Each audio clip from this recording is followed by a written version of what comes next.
This is part 1 of my Outlander Season 7, Episode 14 review, titled You Dinna Get Used to It. As always, this will have spoilers for the books and the TV show, so if you were looking to avoid those, please do keep on scrolling. So this was one of my favorite episodes so far of 7B, and it comes as no surprise to me because it was written by Dinna herself, the author of Outlander. And we open the episode in London in 1775 with a conversation between Hal Grey and Lord John Grey.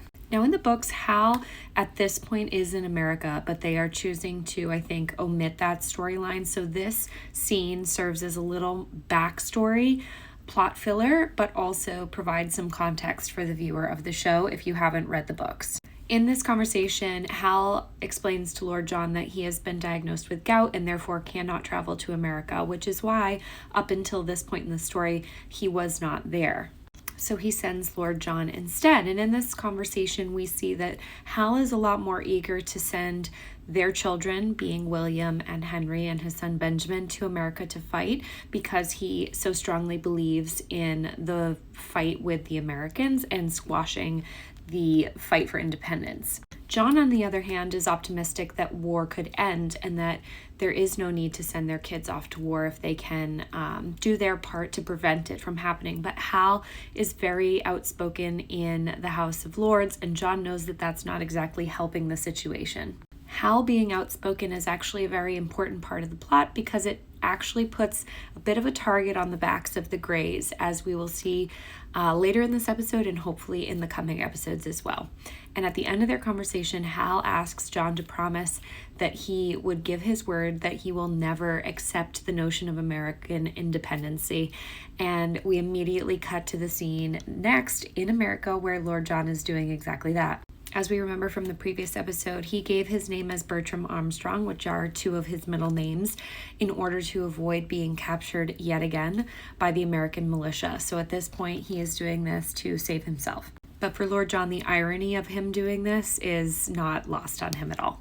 I love the way that they showed this very quickly but effectively with him. I think, again, David Berry is such a wonderful actor that he emotes so much through his eyes, so you can just feel how uncomfortable Lord John is doing this when it goes against everything he's stood for thus far.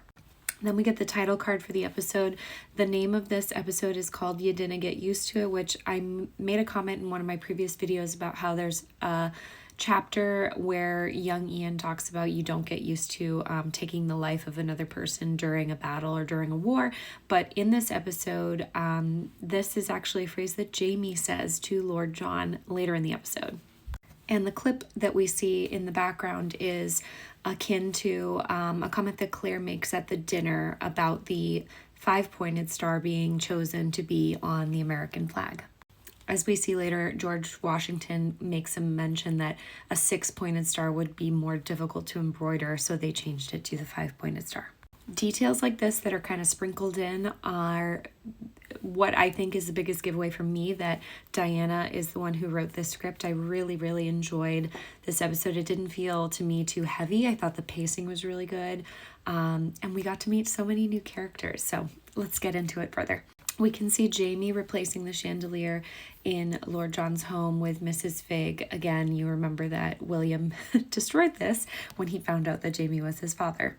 And in walks Lieutenant Beautyman, who I didn't find in the books because this entire dinner scene that plays out is written very differently in the books. So Beautyman going to scope out a location for the dinner didn't happen in the books, but he barges into the home and Mrs. Figg is beside herself as to why he would just waltz on in with no formalities at all. He tells them that he's been instructed by Washington to find a suitable place for dinner and chooses their house. And I think this was a great way to slowly interject just how funny of a character Mrs. Figg is, because she is very sassy and she has a fiery personality that you kind of miss because she doesn't have a lot of airtime in the show. But this one scene gives you just enough to kind of really get a sense of what her character is like in the books. When Jamie introduces himself to Beautyman, he is obviously now well known amongst Washington's lieutenants, and so they discuss the dinner plans for this evening and get to work on preparing for it. And then we cut to young Ian, who is technically not going to be in a combat role in the upcoming battle. He's more of a scout.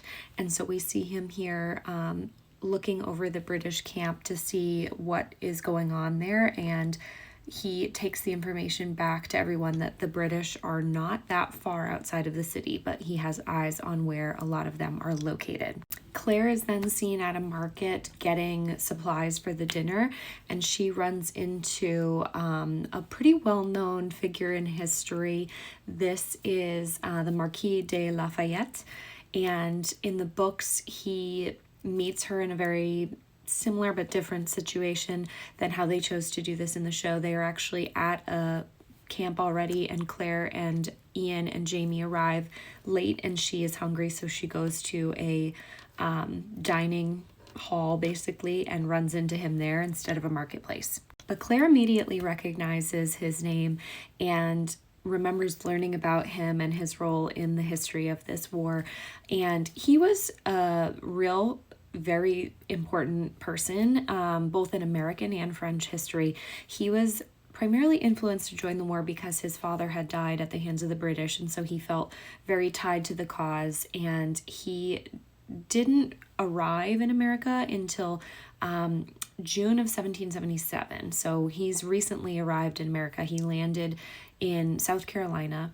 and when the Continental Congress was unable to fund his transport, he actually bought his own ship so he could come to America.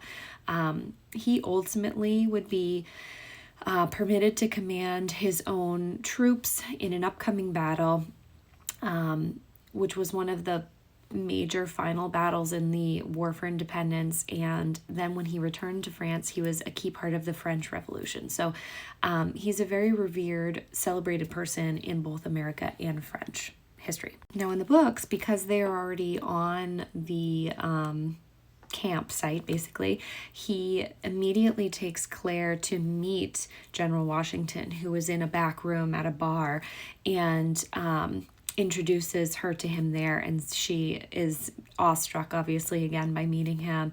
In the show, she'd already met him in Wilmington, but in the books, she makes a comment about how he's as tall as Jamie, and how odd it is to meet someone that you know so much about them, more than they might even know about themselves, similar to Jamie when he came across Washington again. And Jamie finds out that Claire disappeared with a mysterious Frenchman, so he goes looking for her, and him and young Ian find themselves into the back room of this place too and get invited to stay for dinner at that point.